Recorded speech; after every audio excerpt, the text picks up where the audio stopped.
रख के बिल्कुल आप भूल जाएँ, क्योंकि इससे 6 से 7 घंटे लगेंगे। बाज़ दफ़ा ये 5 से 6 घंटों में भी पक जाते हैं। यहाँ पे मेरे पाए जो हैं वो 5 से 6 घंटों में पक के तैयार हो गए थे। और जो है, और ये देखें माशाल्लाह हमारे पाए जो हैं वो बनकर तैयार हो गए हैं, यहाँ पे अच्छे से गल गए हैं।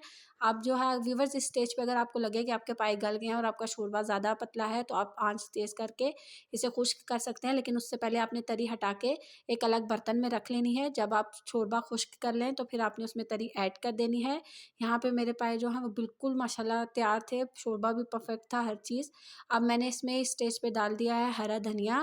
फ्लेम अभी ऑन है और उसके बाद मैंने यहाँ पे फ्लेम ऑफ कर दिया था और ढक कर रख दिया था 4 से 5 मिनट, ताकि तरी जो है वो वापस आ जाए।